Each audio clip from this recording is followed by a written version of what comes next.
Dusk settles over Windsor like a held breath. The corridors long, the light thinning, the silence almost ceremonial. It is in this muted half-light that the story of Sarah Ferguson and Prince Andrew seems most clearly drawn. Two figures standing not at the centre of royal life, but just beyond its warmest circle, held together by a bond that remains both steady and perplexing. Their survival is no longer individual, it has become entwined. For decades, Fergie navigated reinvention with disarming candour and a kind of buoyant resilience that made her both relatable and unpredictable. She turned setbacks into stepping stones, setbacks into stories into a public persona that felt unmistakably human in a family defined by composure. Andrew's path, by contrast, once appeared assured. A prince with structure around him, shaped by duty, secure in an identity that required little explanation. But recent years have altered his standing dramatically, placing him under an intensity of scrutiny that few modern royals have faced. And yet, in the face of that scrutiny, their lives converged more tightly than ever. Reports suggest there is no grand strategy behind their alignment, no carefully curated partnership designed for public reassessment. Instead, observers note something quieter. Two people who, despite everything, continue to choose each other's company. A form of refuge that is neither romantic in the public sense, nor officially endorsed, but undeniably persistent. Here lies the contradiction that opens their story.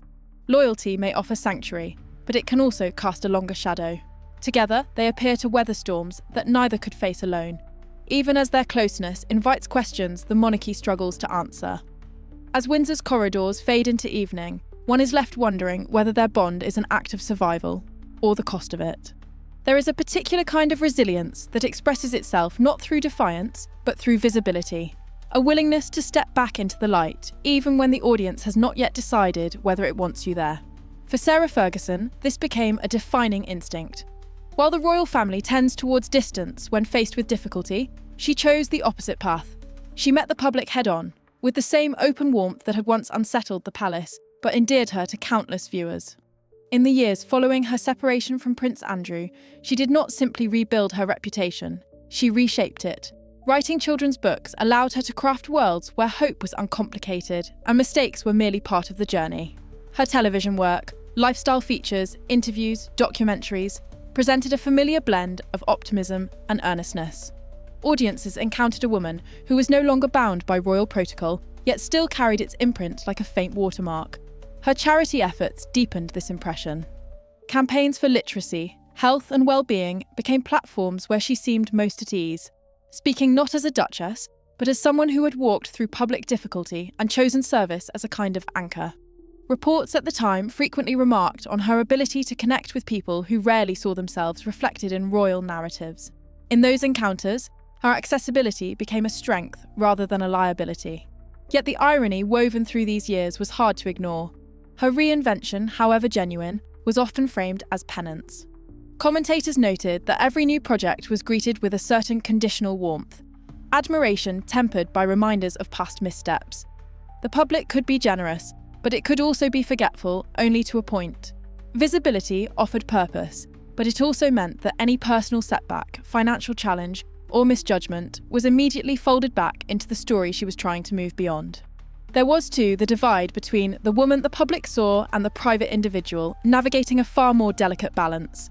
Reinvention requires momentum, and momentum demands energy, commitment, and an ability to keep smiling even when the narrative tightens around you. It is a form of endurance that rarely receives the recognition it deserves. And as the years passed, a subtle shift emerged. The skills she had honed, resilience, relatability, a talent for rebuilding, gained new significance as Prince Andrew faced intense scrutiny of his own. Without seeking it, she became a constant presence beside him. Not through strategy, but through the habit of companionship she had cultivated long before. In this chapter of her life, the melancholy is unmistakable. Her achievements stand, her efforts are undeniable, yet the shadow of the past remains. It is a portrait of perseverance, admirable, steady, and quietly shaped by the price of being seen. In the quiet rooms of Royal Lodge, where the light falls softly through tall windows and the walls seem to carry memory like a scent, the Yorks' shared existence took on a shape few outside their circle truly understood. To the public, Sarah Ferguson appeared to move through her reinvention with characteristic optimism. But behind the calm interviews and charitable engagements lay a financial strain that rarely made its way into the foreground of her story. Reports over the years spoke of debts that accumulated quietly, investments that faltered, and the challenge of sustaining a life still touched by royal expectation, but no longer supported by its structures. It was an uncomfortable truth for someone who had built a second career on outreach and accessibility. Reinvention may have reshaped her image, but it could not erase the pressures that accompanied the echo of titles left behind. Prince Andrew's presence offered reassurance, not romantic in its presentation, but steady, familiar, and rooted in the shared history they never quite relinquished. Their decision to continue living at Royal Lodge after their divorce puzzled many. To some, it suggested lingering affection. To others, a pragmatic arrangement that allowed both to maintain continuity in a world that had grown increasingly unpredictable. Yet even practical alliances have emotional weight, especially when loyalty becomes both an instinct and an obligation. As Andrew's public challenges intensified, their closeness drew renewed scrutiny. Observers noted that Sarah's reputation, carefully rebuilt over decades, now risked becoming collateral in controversies that were not her own. Each appearance beside him, each expression of support, was interpreted through the harsh lens of public judgment. The very loyalty that had once been her anchor became, at moments, a source of unease. Here lay the crossroads she could never fully avoid. Distancing herself might have protected the goodwill she had fought to regain, yet such a step would have felt like a betrayal of the family unity she had always valued. Remaining close offered emotional truth but strategic vulnerability. It is a dilemma without a neat resolution, one shaped not by royal protocol, but by the far more complicated terrain of long-standing affection and shared history. The hidden cost, then, was rarely spoken aloud. It was the emotional toll of choosing loyalty over caution, the psychological burden of past decisions settling into the present, and the persistent question of how much of oneself must be sacrificed in order to protect another. The York's survival was never the result of a single choice, but of countless small ones made in the hush of private spaces. Decisions driven by comfort, habit, and the human need for belonging. And as those pressures continued to gather, it became clear that the bond sustaining them carried not only warmth, but weight, a reminder that loyalty, however steadfast, is never without its price. There are moments in royal history when the atmosphere changes almost imperceptibly at first. A shift in tone, a sharpening of headlines, a new cadence in public conversation. And then suddenly, the turning point becomes unmistakable. For Prince Andrew, that point arrived with a speed and severity that felt unlike anything the modern monarchy had contended with in recent years. Allegations, public scrutiny, and widespread concern reshaped his standing almost overnight. This documentary does not revisit the details. It simply acknowledges their impact. Trust was strained, institutional ties recalibrated, and a long familiar figure found himself stepping away from the roles that had once defined him. For Sarah Ferguson, the consequences unfolded differently, but no less visibly. Her proximity to Andrew, once a footnote in her story of personal reinvention, became a renewed point of focus. Appearances that might previously have been received as warm or nostalgic were suddenly reinterpreted through the lens of current events. Even her silences carried weight. Observers noted that years of careful rebuilding seemed to risk being reshaped by association, a reminder of how intertwined reputations can become when public sentiment begins to shift. The media, too, altered its stance. Coverage that had once treated Fergie with a mixture of curiosity and goodwill adopted a more watchful tone. Analysts spoke of the monarchy entering a period of cautious evaluation. The palace maintained its characteristic discretion, yet the distance between Andrew and official royal duties signalled a quiet but significant change. Within this new landscape, the Yorks' everyday life, their routines, their presence at family gatherings, their shared home, took on an added layer of interpretation. The collapse was not a singular event. It was a gradual unravelling, the kind that unfolds in stages rather than shocks. Royal history contains many examples of reputational difficulty, but this moment felt different. Public expectation had evolved, scrutiny had intensified, and institutions were required to respond in ways that reflected the gravity of the public mood. Andrew's withdrawal from formal duties created a quieter, more unsettled space around the family unit he and Sarah had sustained long after their marriage ended. Through all of this, Sarah's loyalty remained evident. She continued to offer presence, steadiness, and familiarity, not as a formal act of support, but as an extension of the shared life they had never fully disentangled. Yet that loyalty carried an undeniable cost. Reputational gravity rarely confines itself to a single person. It pulls gently, then firmly, drawing others into its orbit. In the image of rain sliding down the gates of Buckingham Palace, there is a sense of inevitability, a recognition that even the most established structures can shift under pressure. The Yorks, once simply unconventional, now found themselves navigating the delicate space between endurance and erasure, their story reframed by a moment neither of them could outrun. In the quiet months that followed Prince Andrew's withdrawal from public duties, a new reality settled over the York family, not marked by dramatic pronouncements, but by a gradual reshaping of their place within the royal landscape. Royal Lodge, long regarded as a symbol of continuity and rootedness, took on a different significance.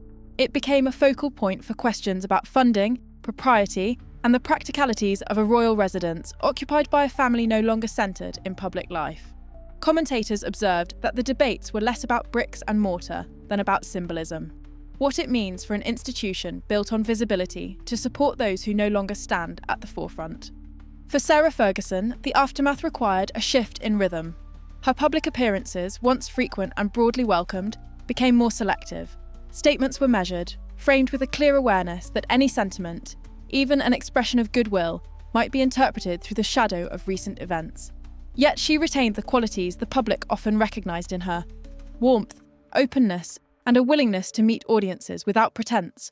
This blend of accessibility and restraint became her way of navigating a landscape that demanded both empathy and caution.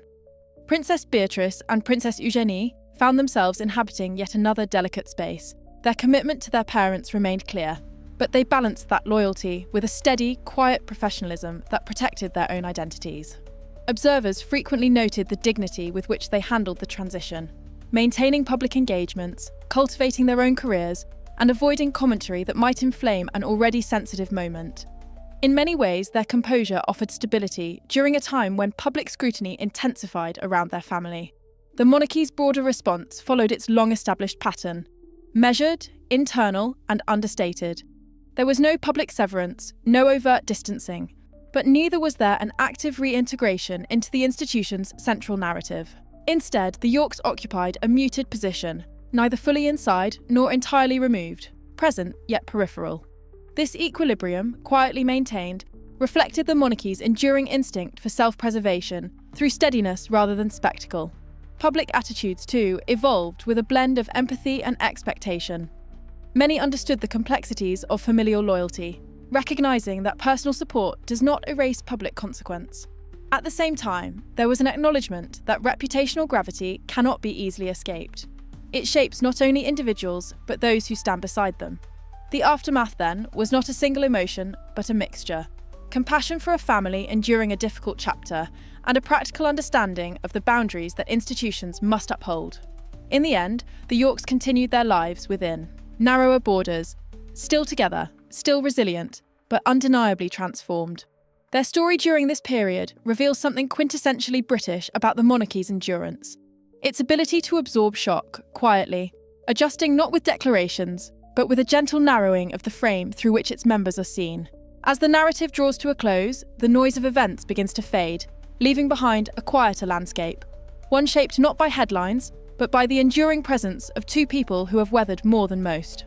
Sarah Ferguson and Prince Andrew stand today not as central figures in the monarchy, nor as cautionary tales, but as a reminder of the untidy spaces where loyalty and consequence meet. Their bond resists easy definition. It is not a rekindled romance, nor is it mere convenience. It is companionship forged in privilege, tempered by adversity, and sustained through years that have tested both of them in very different ways. In a royal world, structured around clarity, titles, roles, duties, theirs is a relationship made of quieter instincts, familiarity, understanding, and the steady comfort of someone who has seen every version of your life. In this sense, the Yorks represent a distinctly human paradox within an institution that often prefers the polished over the personal. Their loyalty to one another does not simplify their story. It complicates it, gently but unmistakably. And yet, there is something telling in that complication. At a time when public scrutiny has sharpened and accountability has become central to the monarchy's future, the Yorks offer a portrait of endurance rather than reinvention. They move within narrower borders now, less visible, more circumspect. But their shared life continues, shaped by a mixture of necessity and choice. The future of Royal Lodge, the boundaries of familial support, and the evolving expectations placed upon the modern monarchy remain open questions. None of them have simple answers, and perhaps they never will. What emerges instead is a sense of unresolved continuity. Their story does not conclude neatly, it simply settles into a new form. A candle flickers in a Windsor study, steady yet delicate, much like the bond that has carried them through shifting years. And so, we close with a question that lingers beyond this documentary. In a world where reputation can alter with a single moment, what remains when loyalty becomes the final thread two people are unwilling to let go?